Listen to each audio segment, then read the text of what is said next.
9ನೇ ಅಧ್ಯಾಯ ಸೇವಕಿಯಿಂದ ಸಮಸ್ಯೆ ಪರಿಹಾರ.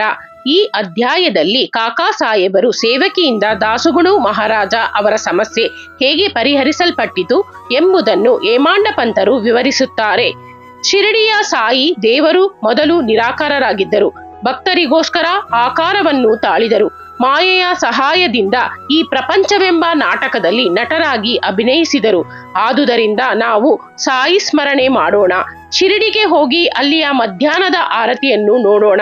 ಸಾಯಿಬಾಬಾ ಅವರು ಆರತಿಯಾದ ನಂತರ ಮಸೀದಿಯ ಜಗುಲಿ ಕೊನೆಯಲ್ಲಿ ನಿಂತುಕೊಂಡು ದಯಾಪೂರಿತರಾಗಿ ಭಕ್ತರಿಗೆ ಉದಿಯನ್ನು ಕೊಡುತ್ತಿದ್ದರು.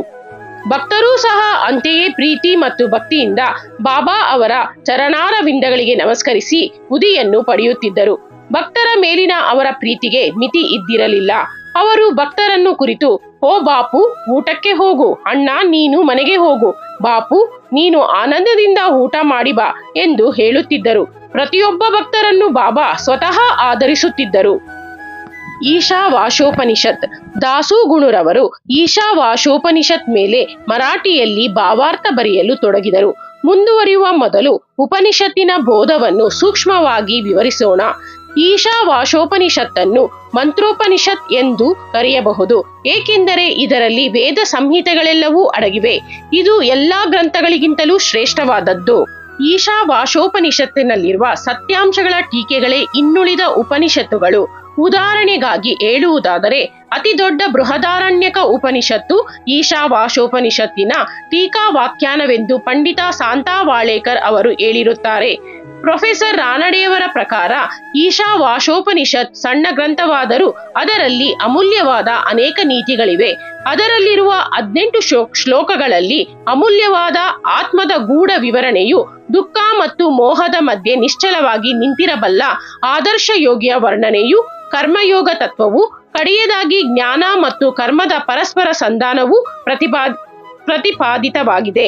ಜ್ಞಾನ ಮತ್ತು ಕರ್ಮದ ನ್ಯಾಯ ರೀತಿಯ ಸಂಯೋಗವು ಅವುಗಳ ಉದಾತ್ತವಾದ ಏಕೀಕರಣಕ್ಕೆ ಅತ್ಯವಶ್ಯಕವಾದದ್ದು ಎಂಬುದೇ ಉಪನಿಷತ್ತಿನ ಮೂಲದಲ್ಲಿರುವ ಅಮೂಲ್ಯ ಸಂದೇಶ. ಬೇರೆ ವಿಧದಲ್ಲಿ ಹೇಳುವುದಾದರೆ ಈಶಾವಾಶೋಪನಿಷತ್ತಿನ ಶ್ಲೋಕಗಳು ನೀತಿಯ ಆಧ್ಯಾತ್ಮ ವಿದ್ಯೆಯ ಮತ್ತು ಬ್ರಹ್ಮಜ್ಞಾನದ ಮಿಶ್ರಣವೆಂದು ಹೇಳಬಹುದು. ಈ ಒಂದು ಸಂಕ್ಷಿಪ್ತ ಪರಿಚಯದಿಂದಲೇ ಉಪನಿಷತ್ತನ್ನು ದೇಶಿ ಭಾಷೆಗೆ ಭಾಷಾಂತರ ಮಾಡುವುದು ಎಷ್ಟು ಕಷ್ಟವೆಂಬುದನ್ನು ನಾವು ಊಹಿಸಬಹುದು. ದಾಸುಗುಣು ಅವರು ಪ್ರತಿಯೊಂದು ಶ್ಲೋಕವನ್ನು ಮರಾಠಿಗೆ ಭಾಷಾಂತರ ಮಾಡಿದರು. ಆದರೂ ಅವರಿಗೆ ತೃಪ್ತಿಯಾಗಲಿಲ್ಲ. ಈ ರೀತಿ ಅತೃಪ್ತಿಯಿಂದ ತಮ್ಮ ಅನುಮಾನಗಳನ್ನು ಹೋಗಲಾಡಿಸಿಕೊಳ್ಳಲು ಅನೇಕರನ್ನು ವಿಚಾರಿಸಿದರು. ಯಾರಿಂದಲೂ ಅವರ ಅನುಮಾನಗಳು ಪರಿಹಾರವಾಗದೆ ಅವು ಹಾಗೆಯೇ ಉಳಿದುಕೊಂಡು ಅವರನ್ನು ಮತ್ತಷ್ಟು ಅತೃಪ್ತರನ್ನಾಗಿ ಮಾಡಿದವು. ಗುರುವಿನಿಂದಲೇ ಪರಿಹಾರ ಸಾಧ್ಯ. ಈಶಾವಾಶೋಪನಿಷತ್ ಎಲ್ಲಾ ವೇದಗಳ ಅಗಾರವಾಗಿರುತ್ತದೆ. ಆತ್ಮಜ್ಞಾನದ ವಿಜ್ಞಾನ ಜನನ ಮರಣಗಳೆಂಬ ಬಂಧನದಿಂದ ನಮ್ಮನ್ನು ಮುಕ್ತರನ್ನಾಗಿ ಮಾಡುವ ಆಯುಧ. ಆದುದರಿಂದ ಯಾರು ಆತ್ಮಜ್ಞಾನವನ್ನು ಪಡೆದಿರುತ್ತಾರೆಯೋ ಅವರೇ ಸರಿಯಾದ ಅರ್ಥವನ್ನು ನೀಡಬಲ್ಲರು ಎಂದು ದಾಸುಗಳು ಯೋಚಿಸಿದರು. ಯಾರಿಂದಲೂ ಪರಿಹಾರವಾಗದಂತ ಅನುಮಾನಗಳನ್ನು ಶ್ರೀ ಸಾಯಿಬಾಬಾ ಅವರಿಂದ ಪರಿಹರಿಸಿಕೊಳ್ಳಬಹುದೆಂದು ಶಿರಡಿಗೆ ಬಂದು ಈಶಾವಾಶೋಪನಿಷತ್ತಿನ ಭಾಷಾಂತರದಲ್ಲಿ ತಮಗೆ ಬಂದಿರುವ ಅನುಮಾನವನ್ನು ಸೂಕ್ತ ವಿವರಣೆಯಿಂದ ಪರಿಹರಿಸಬೇಕೆಂದು ಬಾಬಾ ಅವರಲ್ಲಿ ಬೇಡಿದರು. ಆಗ ಬಾಬಾ ಅವರು ಅವರನ್ನು ಆಶೀರ್ವದಿಸಿ, ಚಿಂತಿಸಬೇಡ, ಅದರಲ್ಲೇನಿದೆ, ವೀರ್ಲೆ ಪಾರ್ಲೆಯಲ್ಲಿರುವ ಮುಂಬಯಿಯ ಬಡಾವಣೆ ಕಾಕಾ ಅವರ ಮನೆ ಕೆಲಸದವಳಿಂದ ನಿನ್ನ ಅನುಮಾನ ಪರಿಹಾರವಾಗುತ್ತದೆ, ಹೋಗು ಎಂದರು.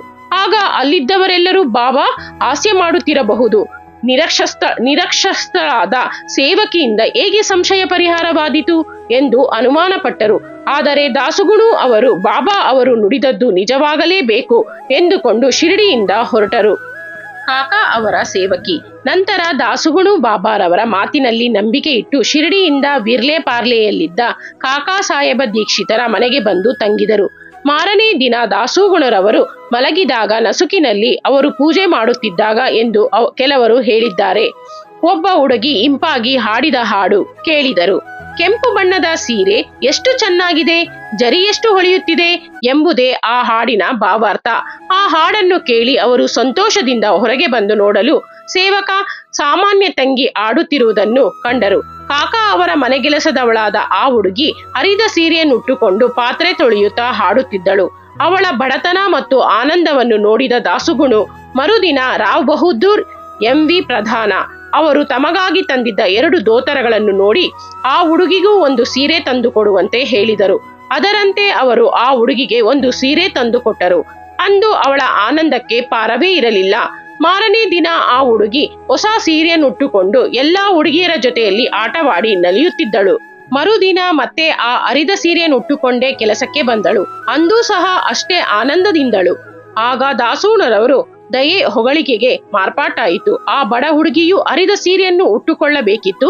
ಅವಳಿಗೆ ಹೊಸ ಸೀರೆ ದೊರೆತರೂ ಸಹ ಅದನ್ನು ಪೆಟ್ಟಿಗೆಯಲ್ಲಿ ಇಟ್ಟು ಅರಿದ ಸೀರೆಯನ್ನೇ ಉಟ್ಟುಕೊಂಡು ಬಂದಳಲ್ಲವೇ. ಆದರೂ ಅವಳಲ್ಲಿ ತಿಲ ಮಾತ್ರವೂ ದುಃಖವಿರಲಿಲ್ಲ ಎಂದು ಯೋಚಿಸಿ, ನಮ್ಮ ಸುಖ ದುಃಖಗಳು ನಮ್ಮ ಮನಸ್ಸನ್ನವಲಂಬಿಸಿರುತ್ತದೆ ಎಂಬುದನ್ನು ದಾಸುಗುಣು ಮನಗೊಂಡರು. ಈ ಘಟನೆಯನ್ನು ಕೂಲಂಕುಷವಾಗಿ ವಿಚಾರಿಸಿ ದೇವರು ಕೊಟ್ಟಿದ್ದುದರಲ್ಲಿ ತೃಪ್ತಿ ಪಡೆಯಬೇಕು. ಅವನು ನಮ್ಮನ್ನು ಯಾವಾಗಲೂ ರಕ್ಷಿಸುತ್ತಾನೆ. ಅವನಿಂದ ದೊರೆಯುವುದೆಲ್ಲವೂ ನಮಗೆ ಒಳ್ಳೆಯದಾಗಿ ಪರಿಣಮಿಸುತ್ತದೆ ಎಂಬುದನ್ನು ಸಹ ದಾಸುಗುಣು ಅವರು ಅರಿತರು. ಅದ್ವಿತೀಯ ಬೋಧನೆ. ಈ ಮೇಲ್ಕಂಡ ಘಟನೆಯಿಂದ ಬಾಬಾರವರ ಅದ್ವಿತೀಯ ರೀತಿ ವ್ಯಕ್ತವಾಗುತ್ತದೆ.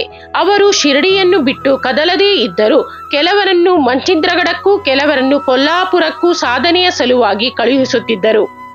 ಕೆಲವರಿಗೆ ಪ್ರತ್ಯಕ್ಷ ರೂಪದಲ್ಲಿಯೂ, ಕೆಲವರಿಗೆ ಜಾಗೃತಾವಸ್ಥೆಯಲ್ಲಿಯೂ, ಕೆಲವರಿಗೆ ಕನಸಿನಲ್ಲಿಯೂ ಕಾಣಿಸಿಕೊಂಡು ಅವರ ಆಸೆಗಳ ಈಡೇರಿಸುತ್ತಿದ್ದರು. ಮೇಲೆ ಹೇಳಿದಂತೆ ದಾಸುಗುಣು ಅವರನ್ನು ಅನುಮಾನ ಪರಿಹಾರಕ್ಕೋಸ್ಕರ ವಿರ್ಲೆ ಪಾರ್ಲೆಯಲ್ಲಿದ್ದ ಕಾಕಾರವರ ಮನೆಗೆಲಸದವಳ ಬಳಿಗೆ ಕಳುಹಿಸಿದರು. ಅವರನ್ನು ಅಲ್ಲಿಗೆ ಕಳಿಸುವ ಅವಶ್ಯಕತೆ ಇರಲಿಲ್ಲ. ಬಾಬಾರವರೇ ನೇರವಾಗಿ ಅನುಮಾನ ಪರಿಹರಿಸಬಹುದಾಗಿತ್ತು. ಕೇಳುವ ಕೆಲವರಿಗೆ ಬಾಬಾ ಅವರ ರೀತಿ ನೀತಿಗಳು ಅತರ್ಕವಾದವುಗಳು. ಇಲ್ಲದಿದ್ದಲ್ಲಿ ಕೂಲಿ ಕೆಲಸ ಮಾಡುವವಳು ಮತ್ತು ಅವಳ ಸೀರೆ ಇವುಗಳಲ್ಲಿಯೂ ಪರಮಾತ್ಮನು ವ್ಯಾಪಿಸಿದ್ದಾನೆ ಎಂಬ ಉದಾತ್ತವಾದ ನೀತಿಯನ್ನು ದಾಸುಗುಣು ಅವರು ಹೇಗೆ ಕಲಿಯುತ್ತಿದ್ದರು ಎಂದು ನಾವು ಹೇಳಬಯಸುತ್ತೇವೆ. ಈಗ ಉಪನಿಷತ್ತಿನ ಇನ್ನೊಂದು ಉದಾಹರಣೆಯಿಂದ ಈ ಅಧ್ಯಾಯವನ್ನು ಮುಗಿಸೋಣ. ನೀತಿ ತತ್ವಗಳ ಬೋಧನೆಯೇ ಈಶಾವಾಶೋಪನಿಷತ್ತಿನ ಮುಖ್ಯ ಭಾವ. ಅದರಲ್ಲಿರುವ ಆಧ್ಯಾತ್ಮಿಕ ಜ್ಞಾನದ ಆಧಾರದಿಂದ ಈ ನೀತಿ ತತ್ವಗಳು ಹುಟ್ಟಿಕೊಂಡಿವೆ. ಉಪನಿಷತ್ತಿನ ಮೊದಲ ವಾಕ್ಯದಲ್ಲಿ ಪರಮಾತ್ಮನು ಸರ್ವವ್ಯಾಪಿ ಎಂದು ಹೇಳಲಾಗಿದೆ. ದೇವರು ಸರ್ವವ್ಯಾಪಿ. ಅವನು ದಯಪಾಲಿಸುವುದೆಲ್ಲವೂ ನಮಗೆ ಒಳ್ಳೆಯದೇ. ಅವನು ಕೊಟ್ಟಿರುವುದರಲ್ಲಿ ತೃಪ್ತಿ ಪಡೆಯಬೇಕು ಎಂಬ ನೀತಿ ತತ್ವ ಅಡಗಿದೆ. ಈ ಉಪನಿಷತ್ತಿನಲ್ಲಿ ಶಾಸ್ತ್ರಗಳಲ್ಲಿ ಹೇಳಿರುವಂತೆ ಮಾನವನು ತನ್ನ ಕರ್ಮವನ್ನು ತಾನು ಮಾಡಬೇಕು, ಕರ್ಮ ಭ್ರಷ್ಟನಾಗಬಾರದು ಎಂಬುದು ನೀತಿ. ಸೋಮಾರಿತನವು ಉಪನಿಷತ್ತಿನ ಪ್ರಕಾರ ಆತ್ಮವನ್ನು ಕೊರೆಯುವ ರೋಗ. ಉಪನಿಷತ್ತು ಮುಂದುವರೆದು ಯಾರು ತಮ್ಮ ಆತ್ಮದಲ್ಲಿ ಸಕಲ ಜೀವರಾಶಿಗಳನ್ನು ನೋಡಬಲ್ಲರೋ ಮತ್ತು ಜೀವರಾಶಿಗಳಲ್ಲಿ ಆತ್ಮವನ್ನು ಕಾಣಬಲ್ಲರೋ ಅಂಥವರು ಬುದ್ಧಿಗೇಡತನದಿಂದ ನರಳಾದಾದೀತೆ ಎಂದು ಕೇಳಿದೆ. ಯಾವಾಗ ನಾವು ಸಕಲ ಜೀವರಾಶಿಗಳಲ್ಲಿ ಆತ್ಮವನ್ನು ನೋಡಲಾರೆವೋ ಆಗ ಅಜ್ಞಾನ, ದುಃಖ ಮತ್ತು ಅಸಹ್ಯತೆ ಉಂಟಾಗುತ್ತದೆ. ಸಕಲ ಜೀವರಾಶಿಗಳು ಒಂದೇ ಎಂಬ ಅಂತರ್ಮುಖಿ ದೃಷ್ಟಿಯುಳ್ಳವನಿಗೆ ಪ್ರಾಪಂಚಿಕ ದುಃಖಗಳೇನು ಮಾಡಲಾರವು. ಶ್ರೀ ಸಾಯಿ ಪ್ರಣಾಮ. ಅಧ್ಯಾಯ 20 ಮುಕ್ತಾಯ.